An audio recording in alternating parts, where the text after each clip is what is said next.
everybody. Welcome to the Briefing Room. I'm Devin Dwyer, Washington. Great to have you with us on this Thursday. A lot of headlines to get to today. We have just learned that 13 million Americans watched Special Counsel Robert Mueller's historic testimony yesterday on Capitol Hill. Many of you are right here with us. And new questions today now about what this means, not only for the impeachment effort against President Trump, but our upcoming elections in 2020. Election security now a big topic that we'll get to shortly. But first, some headlines today. Over at the Pentagon, there is a new chief. You see him there. Mark Esper was installed today formally. He's an Army veteran, former defense lobbyist. Got a 21-gun salute today and a visit by the commander-in-chief on his first day on the job. You see President Trump there. He'll now oversee 1.3 million active duty service members all around the world.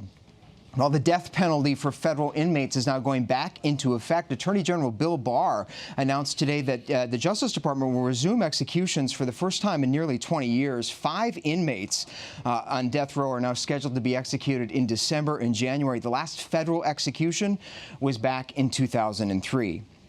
And days after hundreds of thousands of protesters turned out in the streets of Puerto Rico, the island's governor, Ricardo Rosselló, resigned overnight. The governor there faced growing backlash over those sexist and homophobic tweets and messages, also his handling of corruption and the economy. His deputy, the Secretary of State there in Puerto Rico, will take over. Well, now to the fallout from the testimony of Special Counsel Robert Mueller yesterday and really the close of the Russia investigation after 2 years. Republicans today largely circling around President Trump, Democrats deliberating what to do on impeachment. And as we said, there's very little talk right now on Capitol Hill about what should be done to secure our next elections. Our Catherine Faulders, our Capitol Hill reporter, has been running around the Hill today as members prepare to get out of town for their August recess. Catherine, the big question everybody's asking is what now? Yeah, and there really has been no new impeachment bump, Devin. We've seen 2 Democrats come out in the wake of the Mueller hearing calling for impeachment proceedings, but really it's what's next. Nadler had a meeting with Speaker Pelosi yesterday. He suggested that maybe they should start drafting some articles of impeachment, but really the focus on what she said was lawsuits in the court. Where do they go from here? We know from what Nadler said yesterday that they're going to file a lawsuit to get information from the former White House counsel, John McGahn. They're also likely to sue in the courts to get that underlying evidence for the Mueller report. But impeachment talk, at least right now, seems like it's not happening.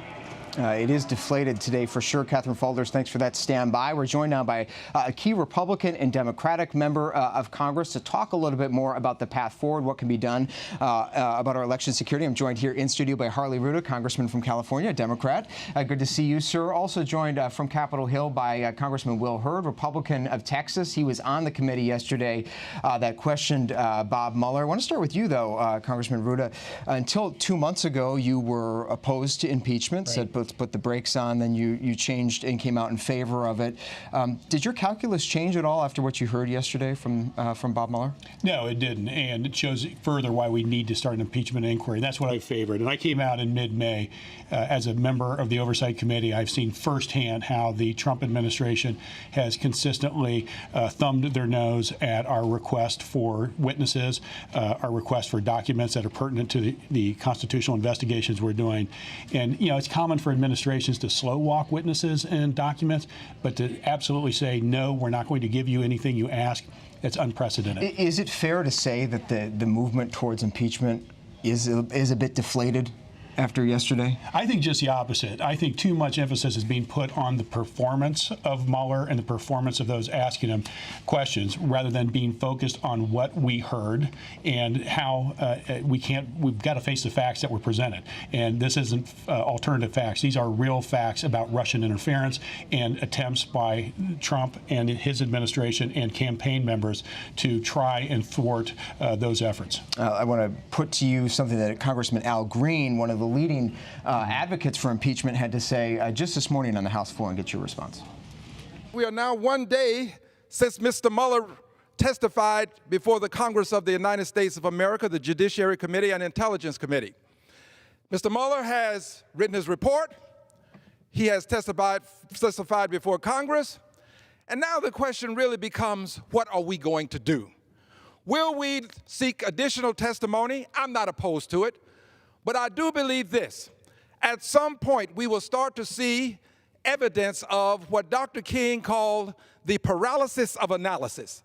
I believe that we are now seeing the initial evidence, if we haven't seen it before, of the analysis of a paralysis.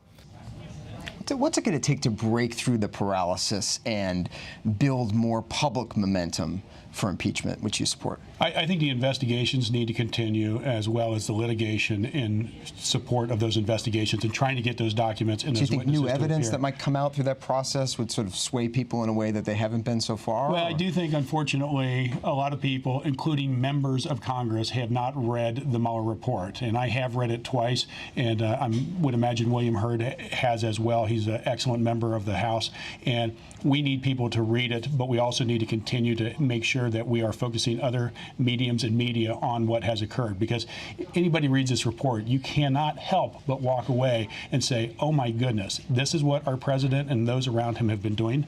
And there's a lot in there, 400 pages, and it's a fascinating read for sure. I want to bring in Congressman Will Hurd now of Texas, member of the Judiciary Committee, also former CIA officer. Let's pick up where Congressman Ruda left off. Congressman Hurd, Speaker Pelosi has said that any effort toward impeachment, at least led by the Democrats, would need to be bipartisan. Wanted to get your take on this. Is there any scenario that you could envision between now and November 2020 where Republicans would sort of start to get on board that train? I don't think so. And also, Speaker Pelosi has said before the Mueller testimony that impeachment was not something she was going to pursue, and I don't think that changes or gets any closer after the investigations yesterday. What I hope happens over the next couple of months is the same level of intensity that went into white-gloving the Mueller report goes into making sure that we're prepared for the 2020 election, especially around disinformation. Bob Mueller said it yesterday during my questioning at the Intelligence Committee that this was not a one-time thing by the Russians, and that they're probably doing it while we were sitting there, and we need to be prepared for this. We have been hardening election infrastructure since 2016, but when it comes to disinformation, that is using public information, social media to try to influence a population, which ultimately the Russians are trying to erode trust in our democratic institutions. How do we counter that? And this is the kind of conversation we should have, because ultimately disinformation is a part of covert action, and I'm a former CIA officer, and covert action is the responsibility of the CIA, but unfortunately, or fortunately, however you want to see it, the National Security Act of 1947 says the CIA can't do covert action in the United States of America. So we should be talking about who should be doing this, and I think Congress has a role in driving that conversation. So I hope that we see at our committees, the various committees across Congress, looking into this when we get back in September. Yeah, I want to ask you about that. First, want to play for our viewers your questioning yesterday. Washington Examiner today actually called it the best questions asked in yesterday's judiciary hearing came from you. So let's hear a little bit of that and get your reaction. Is this, in your investigation, did you think that this was a single attempt by the Russians to get involved in our election, or did you find evidence to suggest they'll try to do this again? No, it wasn't a single attempt. They're doing it as we sit here, and they expect to do it during the next campaign. A lot of our audience wondering, Congressman Hurd, why there isn't more outrage from Republicans about the fact that this is still ongoing, why the committees, as you say, are still talking about this. When are we going to see some action? What's it going to take? Why are we stalled here on the election security front? Well, I think most Republicans want to see more done on the election security, and it's broader. I know we've been talking a lot about election security, and let's start with back in 2016. Actually, before the 2016 elections, when Republicans were in power, I held the first hearing on election security before the actual 2016 elections, and talking about how we need to harden the infrastructure. When there was a hacker conference that had a number of the vote tallying machines that were hacked into, I was actually there during that activity. And so after 2016, Department of Homeland Security said election infrastructure. So the vote tabulation machines, the things that use to aggregate the counts, all the devices that are used in election were decided to be a critical infrastructure. So that means the Department of Homeland Security can help our states with defending those. There's been a number of appropriations bills. There's been two, I believe, of $380 million each to help with election security. And so that's securing the vote tabulation. And in the way elections work in America, there's about 100,000 different entities that are involved in counting votes. But the broader issue of this disinformation, one of the things that's interesting, the Russians created two fake social media accounts, two Facebook accounts that they were both controlling. They were opposite sides of the issues, and they ultimately got a counter protest in Houston, Texas, and based on using social media. It was incredible, and the evidence in the report as well that people actually showed up and turned out is striking. I think a lot of people haven't even put their minds around that concept. But I want to ask Congressman Ruda about this idea of accepting help from a foreign power. And is there, the president told George Stephanopoulos a couple weeks ago that if he were confronted by the Russians this go-round with information on his Democratic opponent, he'd take it. Right. Is there anything that Democrats can do to legislate on that? Is there anything you can do to focus on candidate behavior and limit their ability to actually take this help? I mean, it's already illegal. Well, this shouldn't be a Democratic issue. This should be an issue for all of us concerned about foreign influence in our election. And let's just pause for a second and realize that a 448-page report by Mueller, the first half focused on Russian interference in our elections, and you haven't heard the President of the United States say one single word about it. Not only has he not said a word about it, he has, as you just pointed out, embraced interference by the Russian government. And that is a sad day for our democracy, because our republic, our democracy is based on having fair and free elections. And when foreign adversaries can have the ability to sway elections, that should be a concern for all of us. And I'm hopeful that the Republicans will join the Democrats in working to solve this issue. And we've got to get over this fact, this reluctantness by some Republicans that they're unwilling to really step forward into this because it may delegitimize the election of Donald Trump. Look, Donald Trump is the president. We got that, all right? And we know that the Russians interfered. But this could also be on the other side of the aisle someday. So let's work together to make sure it doesn't happen. And we're rapidly diving deeper into the 2020 campaign right now. Congressman Hurd, I want to give you the last word and get your reaction to what the president, as Congressman Ruda alluded to, has been saying about this. Yesterday, he said on his way to West Virginia that this is a very big day for our country, a very big day for the Republican Party, a very big day for me. Do you agree with that on all 3 points? Well, I think, the hearing yesterday wasn't about one side winning or another side losing. This was about getting further information and hopefully moving on so that we can focus on the real threat. And that real threat is the Russian government attempting to influence our elections. They're trying to do this by making sure that we continue to fight on this. And this has been how many years since the actual election, and we're still talking about that versus talking about how are we defending our institutions, how are we defending our elections from a foreign adversary. That's where I hope the conversation goes, so that we can get beyond that, so we can talk about what Russia is doing in Ukraine, what Russia is doing in Syria. They are a threat in many places around the world. And let me make it very clear, Republicans and Democrats 100% agree that the Russians attempted to influence our election. There is no daylight between either party there, and I think that's what we can build upon so that we can start talking about strategies to protect ourselves from this in the future, but also how do we protect our friends like Moldova and Ukraine and Estonia and all these other places that have been dealing with the Russians doing this for decades. And that conversation, as you say, Congressman Hurd, going to continue as both you and Congressman Ruda head back to your districts now for the August recess. And last thought, Catherine Falders, our Capitol Hill reporter, as both sides go off into the summer break spinning this, there's the big question is how the American people are digesting this. I don't think we have a clear sense yet, right, on where this really is in the consciousness. There hasn't been a lot of polling, for sure. Yeah, and I think this actually made Republicans and those at the White House, sources I was speaking to, much happier that this hearing was delayed by 1 week, because now they're going into August recess for 1 month. The messaging isn't going to quite be there. And the question is, Devin, will there be an appetite for this when they come back in September? A lot of people are predicting that there won't be. Now, of course, we haven't seen a new polling, just, of course, following this hearing. That was just yesterday. But even according to our polling from last August, the impeachment members' support for impeachment was much higher than even after the Mueller report came out. So it's still to be determined where public opinion goes with this, and really what the constituents of these members are saying when they go home for this next month. All right, Catherine Faulders for us on Capitol Hill, thank you so much. Also, our thanks to Republican Congressman Will Hurd of Texas and Congressman Harley Ruda of California. Thank you, sir. Thanks. Have a good summer vacation. Great to have you here. Moving on now to new developments in the immigration debate, as 2 federal courts issued rulings overnight on President Trump's new asylum policy. A number of immigrants in this country seeking asylum, seeking protection, as we've reported here, have taken shelter in America's places of worship. Today, our Serena Marshall caught up with one woman said to be the first undocumented immigrant seeking sanctuary in a church nearby up in Bethesda. She's the mother of 3 very young American citizens, and Serena brings us her story and the legal challenges ahead. Hey, Serena, tell us about it.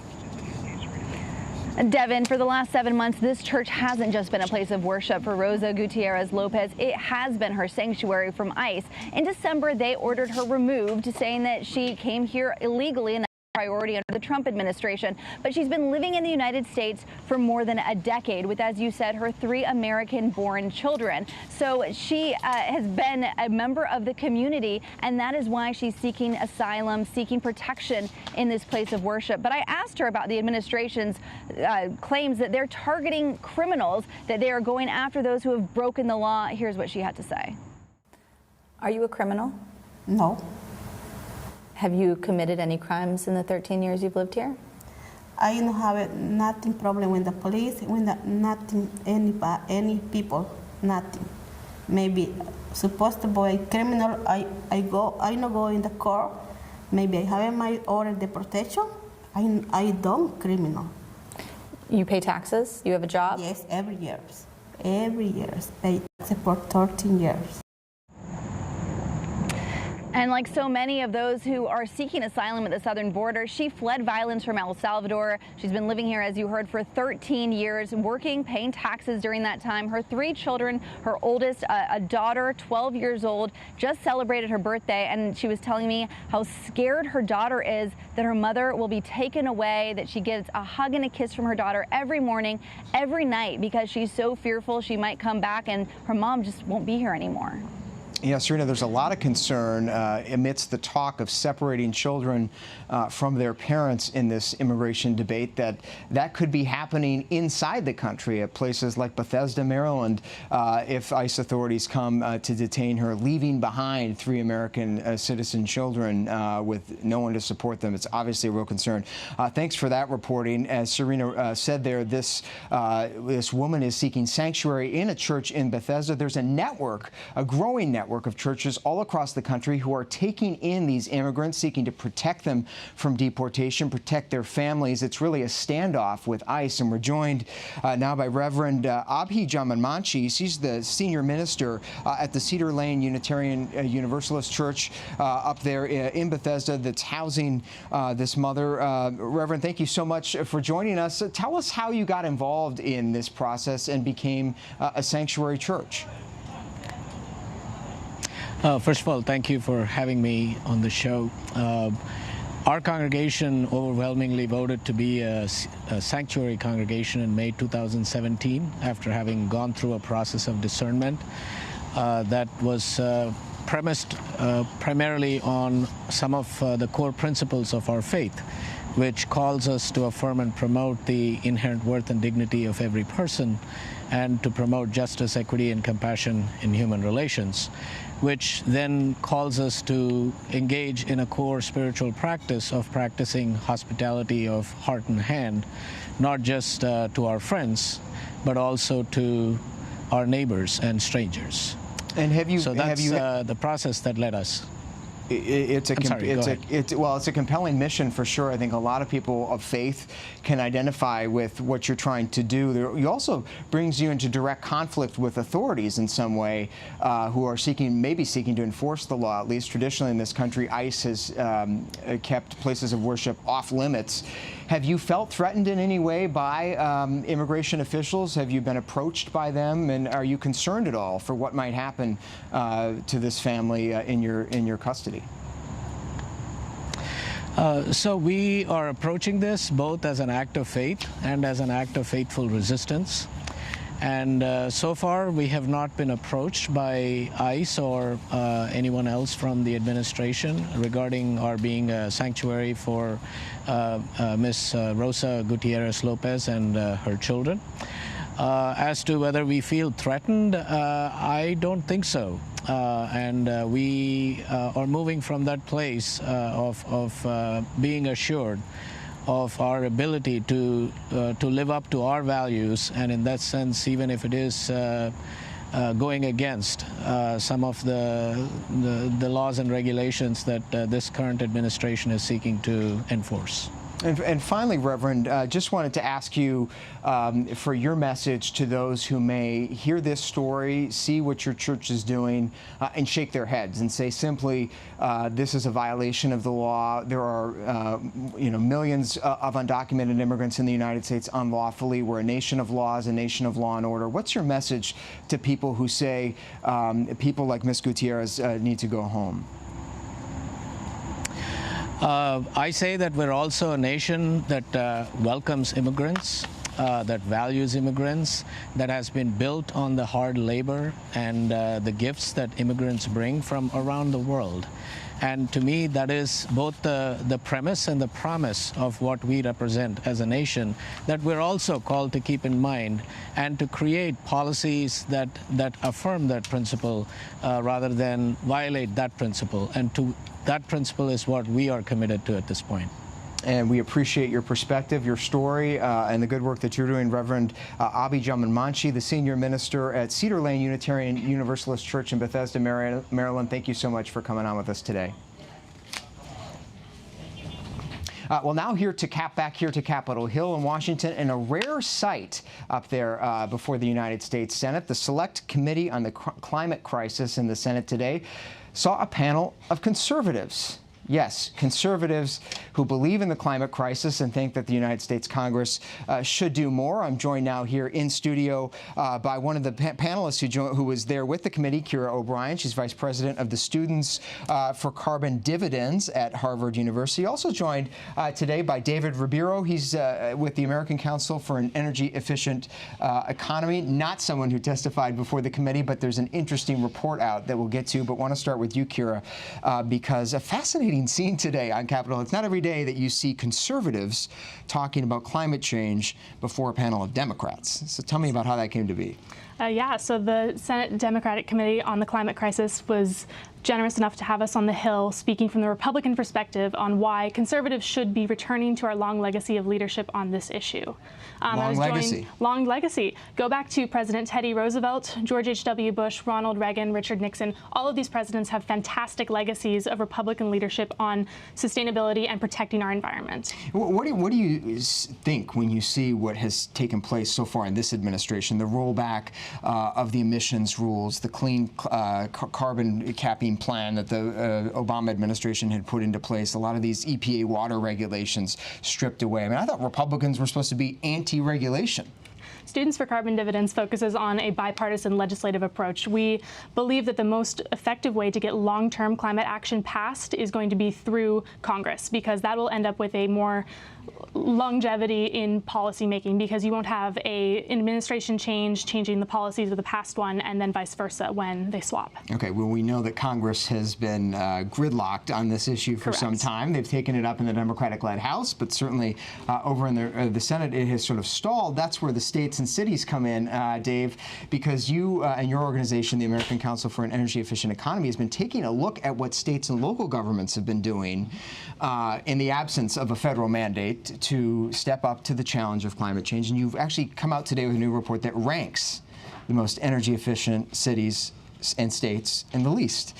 So let's put some of those up. Here's a map, but tell us about it, how you came about this study. Sure. So this report looks actually at cities in the U.S. The largest, we look at the largest metro regions, the largest cities within those metro regions. And I should just point out, hold that thought, just so viewers can see, and you can turn here, Dave, and see that we do have the largest cities, the top 3 cities and the bottom 3 cities, so you can talk to those. Great. So yeah, we look at their progress on energy efficiency and renewable energy. And so those top 3 cities cities, Boston, Seattle, and San Francisco, are doing some really interesting things to make their buildings more energy efficient, build out their transportation systems. So progress across the board. For the bottom three, McAllen, Tulsa, and Oklahoma City, they haven't gotten moving yet. For whatever reason it may be, whether they haven't prioritized it yet or they're just getting things up and running, they have more room for improvement. How much does the efforts that you tracked here, the clean energy efficiency, rely on a robust tax revenue, for lack of a better word? I mean, the three cities that you pointed out, Boston, Seattle, San Francisco, some of the highest tax cities in the United States. So they have the revenue, obviously very populated compared to Tulsa. But is it part and parcel with being energy efficient? You got to put in some good coin, whether it's your tax revenue or other investments? I mean, I don't think that's the case, especially when you're talking about energy efficiency. That's something that's a cost-effective investment that over the long term saves money. Because at the end of the day, energy efficiency can displace more expensive supply-side options. It's making that argument to residents. Yes. And Kira, I want to bring that to you because as we've seen, the president talk about this, and a recent poll from Pew Research Center took a look at this, that Republicans consistently say that the reason that they oppose action on climate change, government-imposed action, is because of the impact on the economy. How do you parse that? Is there a bit of smoke and mirrors going on here from the Republican side? I don't think there's any smoke and mirrors at all. I think it's a genuine fear that capitalism will be stifled and economic development will stall if we impose any sort of regulatory scheme on this issue. However, we believe in a free market approach, which is placing a revenue-neutral price on carbon upstream at the source with industry support, and then allowing cities and other local governments to innovate and bring along private industry and do their thing without any sort of threat of restructuring the economy, which has been tossed around in the House, unfortunately, lately. And we've certainly seen it in the cities. Dave, where can people find this ranking and see where their city falls? So you could check it out at acEEE.org. Just look for city scorecard, and you'll see the map with all 75 cities with the ranking and a 280 report that goes into all of the details for each Anything city. that surprised you, real quick? 10 seconds. I was hoping more cities would be on track for their goals, but I'm surprised there's so much action that eventually they'll get there. All right, so a lot of work still to be done. Dave Ribeiro with the American Council for Energy Efficient Economy, and Kira O'Brien, Vice President for the Students for Carbon Dividends, with Harvard University. Thank you both for being here. Appreciate it. And thank you very much for watching us today here on ABC News Live in the briefing room. We're here every day, 3:30 Eastern Time, back at 5:30 and 6:30. Download the ABC News app. You can get the latest on all the stories we hit today. I'm Devin Dwyer, Washington. Hope to see you tomorrow.